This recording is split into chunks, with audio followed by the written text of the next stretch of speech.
Quando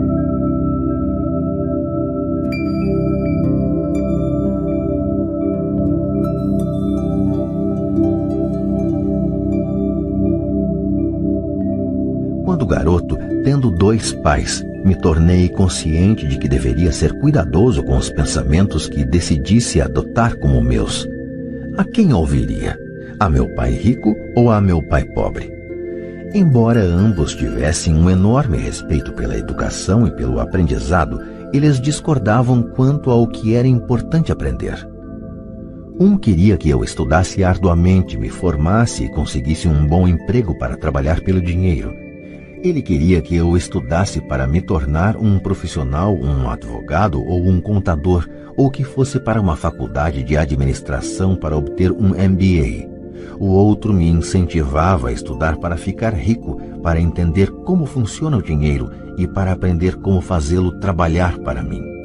Não trabalho por dinheiro, costumava repetir uma e outra vez. O dinheiro trabalha para mim. Com 9 anos de idade, resolvi ouvir e aprender com meu pai rico tudo sobre dinheiro. Optei por não dar ouvidos a meu pai pobre, mesmo que fosse ele quem possuísse todos os títulos universitários. Uma lição de Robert Frost. Robert Frost é meu poeta favorito. Embora goste de muitas de suas poesias, a minha preferida é The Road Not Taken.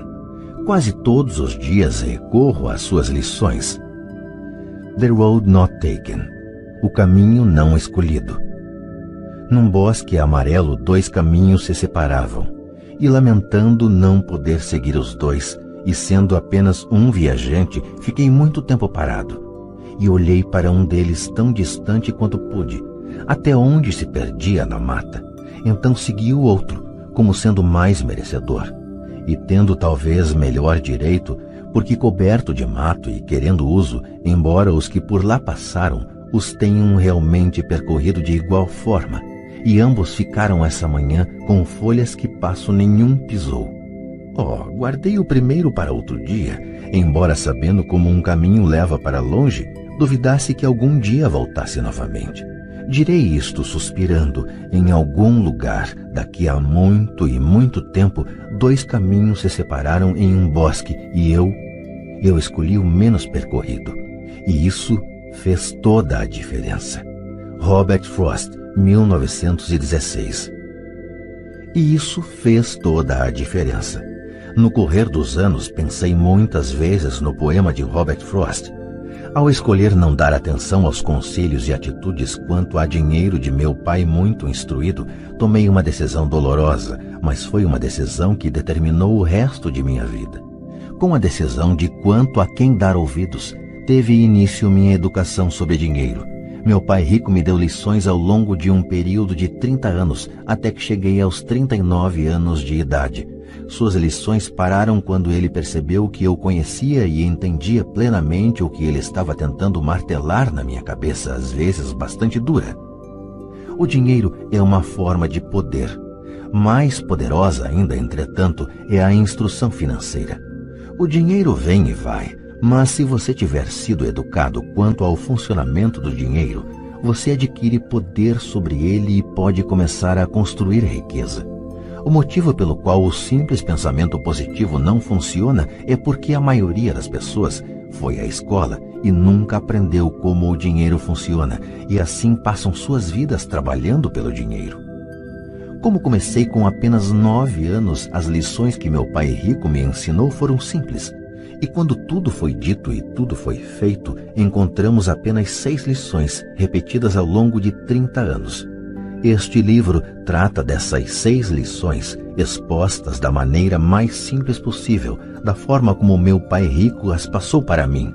Estas lições não pretendem ser respostas e sim marcos.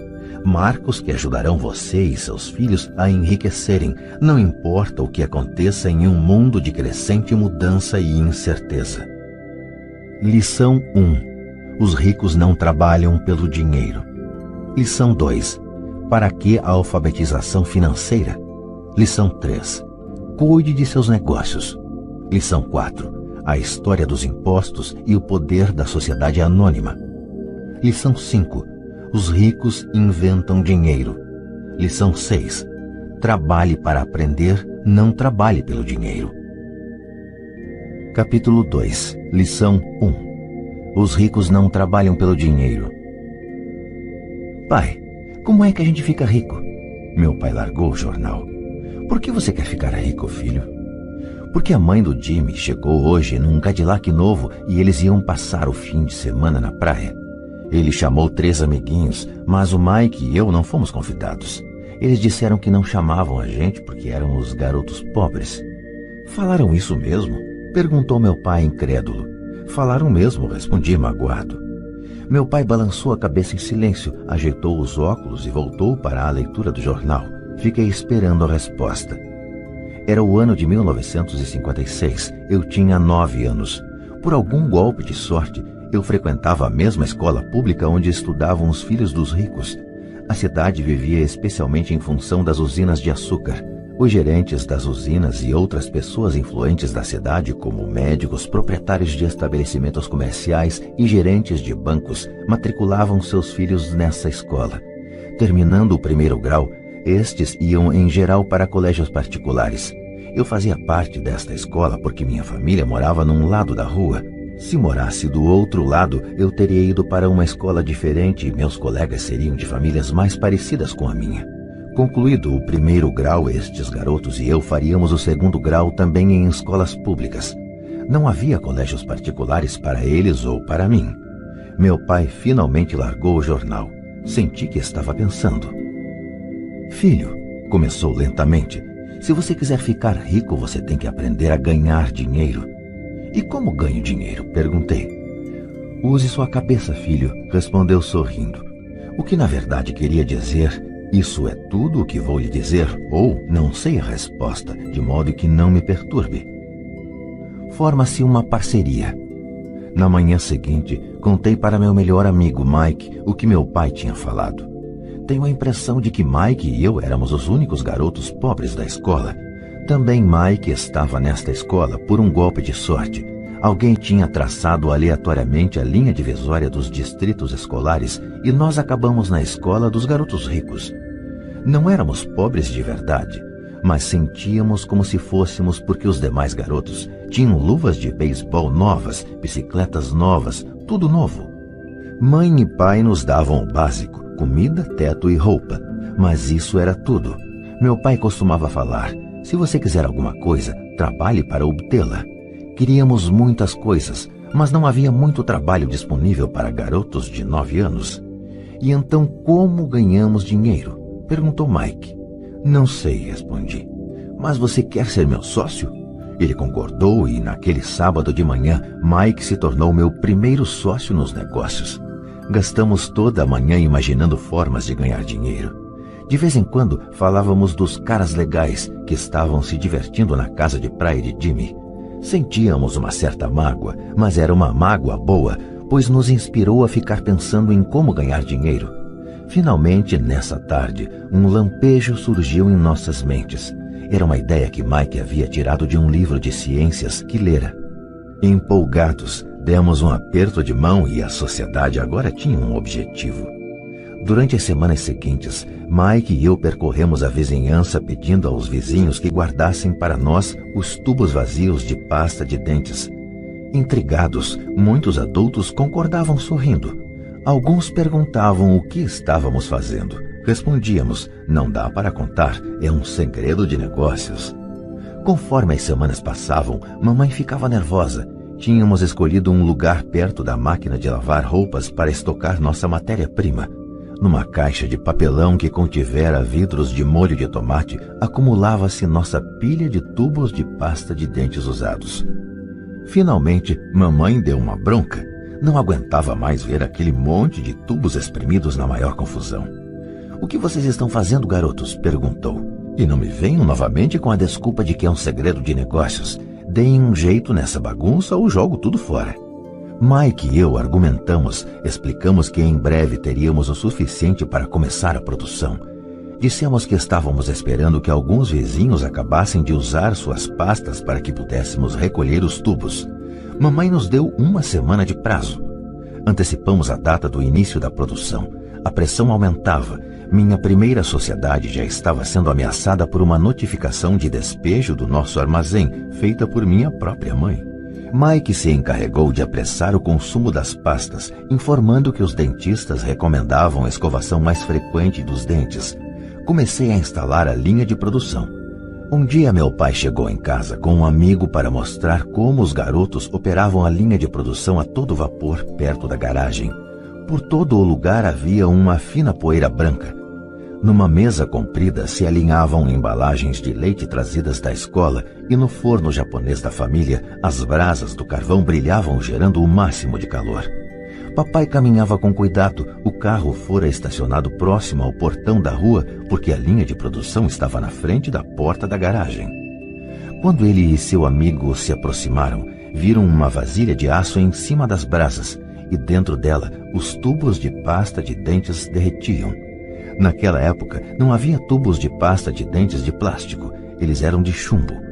Por isso, depois que a pintura queimava, os tubos dentro da vasilha derretiam até ficarem líquidos. Com a ajuda do pegador de panela da mamãe, nós despejávamos o chumbo derretido através de um pequeno furo nas embalagens de leite, que estavam recheadas de gesso. O pó branco do gesso, que ainda não fora misturado à água, estava por toda parte. Com a pressa tínhamos derrubado o saco de gesso e parecia que toda a área fora atingida por uma nevasca. As embalagens de leite vazias serviam para fazer moldes de gesso. Meu pai e seu amigo nos observavam enquanto vertíamos o chumbo derretido num pequeno buraco no topo de um cubo de gesso. "Cuidado", disse meu pai. Fiz que sim com a cabeça sem olhar para cima. Quando terminei de colocar o chumbo derretido, larguei a vasilha e sorri para meu pai. "O que vocês estão fazendo?", perguntou com um sorriso cauteloso. "Estamos fazendo o que você me mandou fazer. Estamos nos tornando ricos", respondi. "Somos sócios", disse Mike, sorrindo e balançando a cabeça. "E o que há nesses moldes de gesso?", perguntou papai. "Veja", falei, "esta vai ser uma boa fornada." Com um pequeno martelo, bati no selo que dividia o cubo em dois. Com cuidado, puxei a parte de cima do molde de gesso e uma moedinha de chumbo caiu. "Minha nossa", falou papai, "vocês estão cunhando moedinhas de chumbo?" "Certo", falou Mike. "Estamos fazendo o que o senhor disse, estamos fazendo dinheiro." Em inglês, usa-se a mesma expressão para significar fazer e ganhar dinheiro, make money. O amigo de meu pai se virou e caiu na gargalhada. Meu pai sorriu e balançou a cabeça. À sua frente estavam, além do fogo e da caixa de tubos de pasta de dentes vazios, dois garotos cobertos por uma poeira branca rindo de orelha a orelha. Meu pai pediu que largássemos tudo e nos sentássemos com ele no degrau da frente de casa. Sorrindo, nos explicou carinhosamente o que significava a palavra falsificação. Nossos sonhos estavam desfeitos. "Você quer dizer que isto é ilegal?", perguntou Mike com um soluço na voz. "Deixe eles", disse o amigo de meu pai. "Eles podem estar desenvolvendo um talento natural." Meu pai olhou para ele furioso. "Sim, é ilegal", falou o papai calmamente. "Mas vocês demonstraram muita criatividade e ideias originais. Continuem, estou orgulhoso de vocês." Desapontados, Mike e eu ficamos sentados uns 20 minutos antes de começarmos a arrumar a bagunça. O negócio fora encerrado no próprio dia da inauguração. Varrendo a poeira, olhei para Mike e falei: "Acho que Jimmy e os amigos dele estavam certos. Somos pobres." Quando falei isso, meu pai já estava saindo. "Garotos", falou, "vocês só serão pobres se desistirem. O mais importante é que fizeram alguma coisa. Muitas pessoas falam e sonham em ficar ricas. Vocês fizeram alguma coisa. Estou muito orgulhoso de vocês. Repito, continuem, não desistam." Mike e eu ficamos quietos, calados. Eram palavras simpáticas, mas nós ainda não sabíamos o que fazer. "Então por que você não é rico, papai?", perguntei. "Porque resolvi ser professor. Os professores não estão muito preocupados em ficar ricos. Nós gostamos de ensinar. Gostaria de poder ajudar vocês, mas na verdade não sei como ganhar dinheiro." Mike e eu voltamos à arrumação. "É", falou meu pai, "se vocês querem aprender como enriquecer, não perguntem para mim. Falem com seu pai, Mike." "Meu pai?", perguntou Mike surpreso. "Sim, seu pai", repetiu papai com um sorriso. Seu pai e eu temos conta no mesmo banco e o gerente está encantado com seu pai. Ele me disse várias vezes que seu pai é brilhante quando se trata de ganhar dinheiro. Meu pai? Repetiu Mike incrédulo.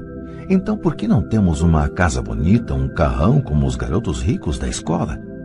Um carrão e uma casa bonita não querem necessariamente dizer que você é rico ou que tem muito dinheiro, respondeu papai. O pai de Jimmy trabalha na usina. Ele não é muito diferente de mim. Ele trabalha para uma empresa e eu trabalho para o governo. A empresa compra o carro para ele. Se a usina tiver problemas financeiros, o pai de Jimmy pode acabar sem nada. Seu pai é diferente, Mike. Ele parece estar construindo um império e desconfio que em alguns anos ele será um homem muito rico. Ao ouvir isso, Mike e eu nos empolgamos novamente. Mais dispostos, limpamos a confusão provocada por nosso defunto negócio. Enquanto limpávamos, fazíamos planos sobre quando e onde falar com o pai de Mike. O problema é que o pai de Mike trabalhava muito e às vezes chegava muito tarde em casa. Ele era dono de armazéns, de uma empresa de construção, de uma cadeia de lojas e de 3 restaurantes. Eram os restaurantes que o faziam voltar para casa tarde. Acabada a limpeza, Mike se despediu. Ele iria falar com seu pai à noite e perguntar se este queria nos ensinar a ficar ricos. Mike prometeu me ligar assim que tivesse uma resposta, mesmo que fosse tarde. Às 20h30 tocou o telefone. Ok, falei. Sábado que vem, e desliguei. O pai de Mike concordara em conversar conosco. Às 7h30 de sábado, peguei o ônibus para o lado pobre da cidade. Começam as lições. Vou pagar a vocês 10 centavos por hora. Mesmo pelos padrões de remuneração vigentes em 1956, era pouco.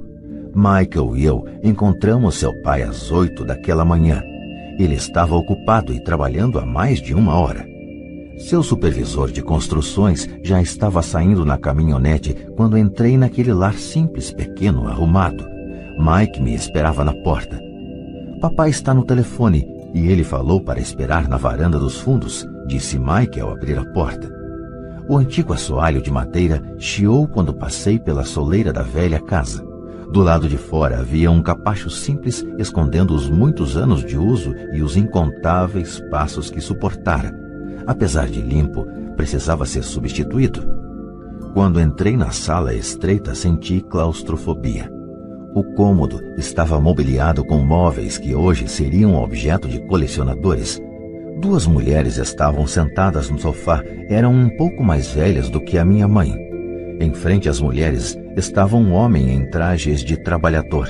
Ele vestia calça e camisa caques, bem passados mas não engomados, e calçava botas de trabalho bem engraxadas. Deveria ser uns 10 anos mais velho que papai. Diria que tinha uns 45 anos. Eles sorriram quando Mike e eu passamos em direção à cozinha, de onde se saía para um pátio nos fundos. Timidamente devolvi o sorriso. Quem são eles? Perguntei. Eles trabalham para papai. O mais velho dirige seus armazéns e as mulheres são gerentes dos restaurantes. E você já viu o supervisor das construções, que está trabalhando em um projeto rodoviário a uns 80 quilômetros daqui. O outro supervisor que cuida da construção das casas saiu antes de você chegar. Isso acontece o tempo todo? Perguntei. Nem sempre, mas muitas vezes, disse Mike sorrindo enquanto puxava uma cadeira para sentar perto de mim. Perguntei ao papai se ele vai nos ensinar a ganhar dinheiro, disse Mike. E o que ele respondeu? Perguntei com cautelosa curiosidade. Bom, primeiro me encarou com uma expressão engraçada e então falou que iria nos fazer uma oferta. Respondi balançando a cadeira para trás em direção à parede. A cadeira em que sentava se sustentava nos pés de trás. Mike fazia o mesmo. Você sabe o que ele vai nos oferecer? Perguntei. Não, mas a gente já vai descobrir. De repente, o pai de Mike passou pela porta de tela e pisou no alpendre. Mike e eu pulamos, ficando em pé não por respeito, mas pelo susto que levamos. Prontos, garotos? Perguntou o pai de Mike, puxando uma cadeira para sentar perto de nós. Fizemos que sim com a cabeça e aproximamos as cadeiras. Ele era um homem grande com cerca de 1,80 m e 100 quilos. Meu pai era mais alto, Pesava mais ou menos o mesmo e era 5 anos mais velho que o pai de Mike. Eles eram de certo modo parecidos, embora de origens étnicas diferentes. Talvez tivessem energias semelhantes. Mike falou que você quer aprender a ganhar dinheiro.